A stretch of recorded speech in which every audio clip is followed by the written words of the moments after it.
పార్వతి ఓసే పార్వతి ఎవరని అడుగుతున్నావా? బాగా చూడు, మాధవపురం మీనాక్షిది నేనే. మాధవపురం మీనాక్ష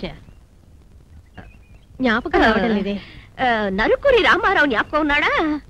అవును, ఆయన మా తాతగారే. నరుకూరి రామారావు 4వ చెల్లెలు కామాక్షికి చిన్నమ్మ కూతురు మీనాక్షిని నేనేనే. జ్ఞాపకం వచ్చిందా? పెళ్లికి ముందు మీ ఆయన్ని కలుసుకోవడానికి మామిడి తోటకు వెళ్లేదానివే. అది చూసి మీ అయ్యతో చెప్పి ఈ పెళ్లి జరిపించిందే నేనే గదే. అది పోని మొదటి రాత్రి నిన్ను లోపలికి నెట్టి తలుపేశానే, అది జ్ఞాపకం ఉందా? పాలు పళ్ళు నీ చేతికిచ్చి పంపానే, అదైనా జ్ఞాపకం ఉందా? పాలు పళ్ళు ఇచ్చి పంపింది జ్ఞాపకం ఉంది. లోపల జరిగినవన్నీ జ్ఞాపకం ఉన్నాయి, బయట జరిగినవి ఏవి నీకు జ్ఞాపకం లేకుండా పోయాయి కదా.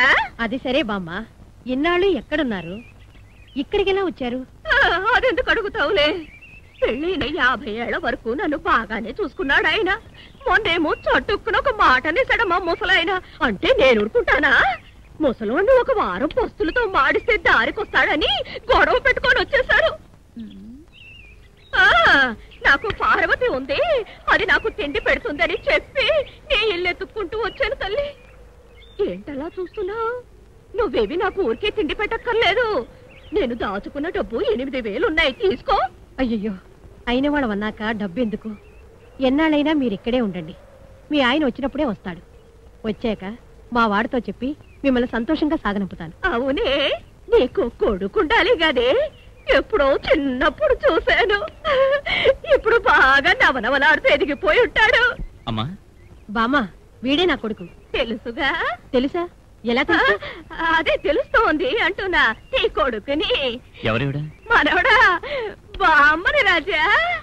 పార్వతి, నీ కొడుకు నీలాగే పొడుగు, నీలాగే బంగారు ఛాయ, నీలాంటి కళ్ళు.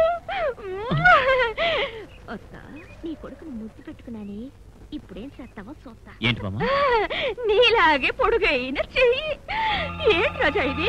చేతులు ఎంత పెద్ద పుండు. ఏమిటి బాబు? ఏం లేదమ్మా, 2-3 రోజులుగా అలవాట్లేని పని చేశాను కదా, అందుకే. ఏమిటంత తేలిగ్గా చెప్పేశావు? పార్వతి, నువ్వు వెళ్ళి కొబ్బరి నూనెలో కర్పూరం కలిపి తీసుకురా పో. పర్వాలేదమ్మా. నాయనా, ఏమిటి నాయనా, ఏం పని చేసావు? ఎంత పెద్ద పుండు అయిపోయింది. దా కూర్చోనాయనా, పక్కన కూర్చోరా. రా రా రాజా, నా ఒళ్ళో పడుకో. నాయనా, బామ్మనే కదా పర్వాడా, తప్పులేదు, పడుకోరాయనా. ఇదెందుకు ఇప్పుడు? ఏమిట్రా అంత సిగ్గుపడుతున్నావు? నువ్వు చిన్నపిల్ల, నువ్వు అన్నం చేయకుండా తాగేవాడివి. చిన్నప్పటి నుంచి నేను నీకు తెలుసా? ఏమిటి అలా అడుగుతున్నావు? నువ్వు పుట్టగానే ఆడా మగాని చూసి చెప్పిందని నేనే.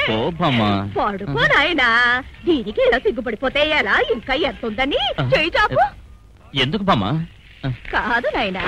ఏమిటి బామ్మ, నొప్పి తట్టుకోలేక పడుకున్నాడా?